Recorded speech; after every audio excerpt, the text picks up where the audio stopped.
लेकिन औरतों को ये प्रोग्राम मेरा आज वाला जरूर देखना चाहिए। उनमें ब्रेस्ट का कैंसर ज्यादा बढ़ रहा है।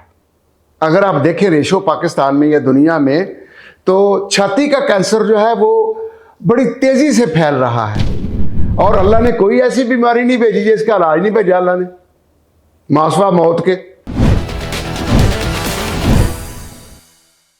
बिस्मिल्लाहिर्रहमानिर्रहीम। प्रोग्राम स्पॉटलाइट, जेडी न्यूज आपका अपना, जिना का पाकिस्तान, हम सब का पाकिस्तान। या अल्लाह हमारी इस दुआ को कबूल फरमा, आमीन सुम्मा आमीन। या अल्लाह गरीबों की भी सुन ले। आज जो मैं बात करने वाला हूं डॉक्टर इब्राहिम मुगल, वो सिर्फ औरतों के हवाला से है, मेरी बच्चियों के हवाला से है, मेरी बहनों के हवाला से है। कोई मर्द नहीं भी देखता तो ना देखे, लेकिन औरतों को यह प्रोग्राम मेरा आज वाला जरूर देखना चाहिए। बच्चियों, मैं आपके लिए ये प्रोग्राम कर रहा हूं और इस प्रोग्राम से मैं अपनी आखिरत संवारना चाहता हूं। क्या प्रोग्राम?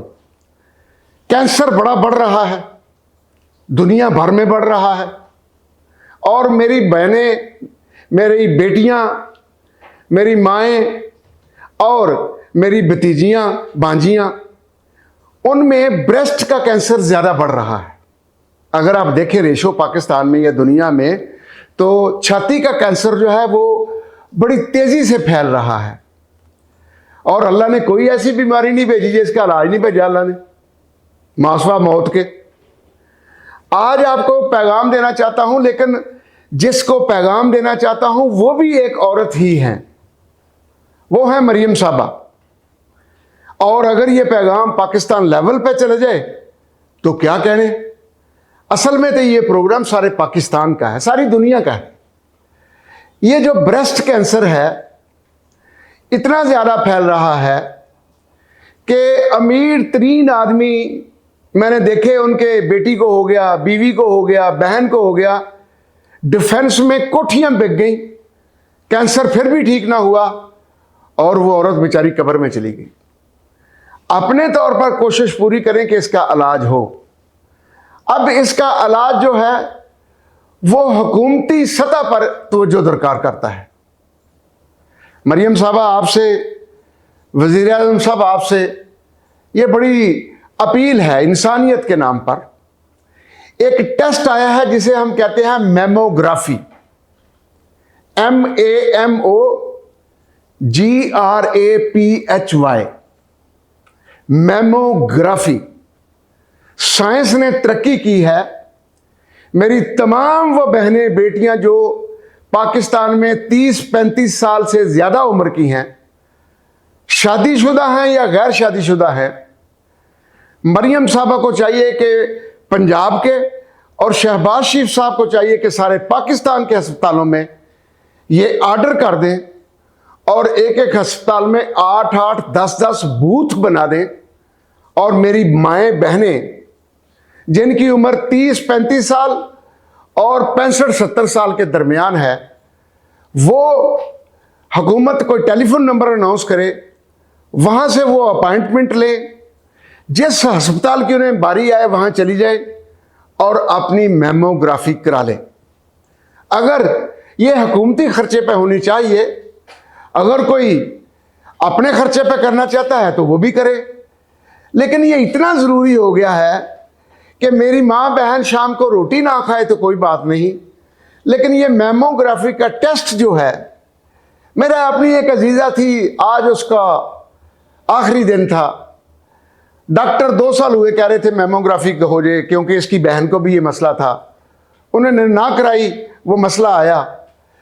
और अगर आप ये मैमोग्राफी करा लेते हैं तो ये अल्हम्दुलिल्लाह इतना सेफ टेस्ट है, सस्ता भी है, लेकिन हुकूमत इसे अफोर्ड करे, काउंटर खोल दे इसके लिए। ये मरियम साहबा खुद क्रेडिट लें कि मैं तमाम पंजाब की बच्चियों की, बहनों की, बेटियों की स्क्रीनिंग कराने का प्रोग्राम मैंने बना लिया है। और इस स्क्रीनिंग में पकड़ा जाएगा कि किसको कैंसर है, किसको हो सकता है, किसका शक है। और अगर उस वक्त पकड़ा जाए तो मामूली टकों में या मामूली दवाई में ये ठीक हो जाने वाली चीज़ है। अब आप ये बताएं सिसक सिसक के मरना, फैसले तो मेरे अल्लाह के हैं, लेकिन उसने दिमाग दिया 14 हड्डियों के अंदर कि इसको सोचो भी। तो मैं तो आज ये पैगाम अपनी बच्चियों तक, अपनी बेटियों तक, और मरियम साहब आप तक, शहबाज साहब आप तक पहुंचा रहा हूं कि आप जिस तरह पोलियो की बात करते हैं, वैक्सीनेशन की बात करते हैं, वो बच्चों में होती है। ये मैमोग्राफी आप 30-35 साल से ऊपर और 65-70 साल की मस्तूरात के दरमियान कराएं। हुकूमत जब तक शुरू नहीं करती, किसी को नहीं भी को मसला, वो भी मेरी बहन या बेटी ज़रूर जाके करवा ले। और अगर स्क्रीनिंग में क्लियर आ जाता है तो अल्हम्दुलिल्लाह इससे जान बच गई। और थोड़ा बहुत भी शक पड़ता है, ट्रेसेस भी हैं, मामूली खदशा भी है, डॉक्टर आपको वाजे कर देगा, तो उस सतह पर उसका इलाज करना इतना आसान, चंद हफ्तों की बात है। चे जाए कि मौत को आप गले लगाएं।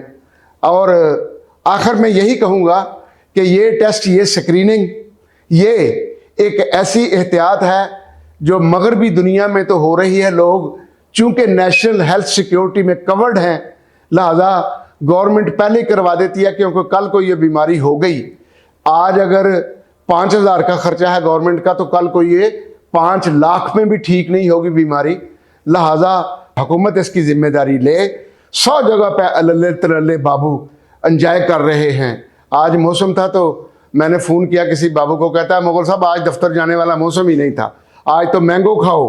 गाड़ियाँ मैंने 2 निकलवा ली हैं, फैमिली के साथ निकले हैं, मुमकिन है रात को मूड बन जाए तो मरी चल जाए। मैं कहा जनाब पेट्रोल मुफ्त का, गाड़ी मुफ्त की, ड्राइवर मुफ्त का, माल मुफ्त का, खाओ पियो, सुबह किसी को जाके टीका लगा देना 1 लाख रुपए का। बाबुओं के तो यही काम है। लेकिन मेरी वो माएँ बहनें, मैंने जब वो अपना फ़र्ज़ अदा कर दिया, ऐ अल्लाह तू गवाह रहना, ऐ अल्लाह तू गवाह रहना, ऐ अल्लाह तू गवाह रहना, तूने मेरे जहन में डाला, मैंने ये फ़र्ज़ अदा कर दिया। जिम्मेदारी अब मरियम साहबा पर है, जिम्मेदारी अब नून वालों पर है, पीपल्स पार्टी वालों पर है। मुतालबा करें अपनी चीफ मिनिस्टर से, मुतालबा करें लोग वज़ीर आज़म साहब से, और मैमोग्राफी करके औरतों के कैंसर की स्क्रीनिंग का प्रोग्राम शुरू करें। 6 महीने में, 1 साल में मुकम्मल हो जाएगा। आप देखेंगे कि हुकूमत की कई तरह की कैंसर वार्ड्स की जो जिम्मेदारियां हैं, वहाँ जो दवाइयाँ इतनी इतनी महंगी आती हैं, वहाँ डॉक्टर इतने हायर करने पड़ते हैं, वहाँ अरेंजमेंट्स इतने करने पड़ते हैं, और अल्टीमेटली फिर भी यही होता है कि जोर तो बड़ा लगाया, घर भी बेच के ला देता, लेकिन आराम नहीं आया। उससे बचने का ये तरीका है। तो कहते हैं ना, prevention is better than cure. तो मैं प्रिवेंशन की बात की है। अल्लाह करे कि हुक्मरानों के जहन में ये उतर जाए बात, प्रिवेंशन कर लें, अल्लाह इसमें बरकत डालेगा। अस्सलामु अलैकुम व रहमतुल्लाहि व बरकातुहू।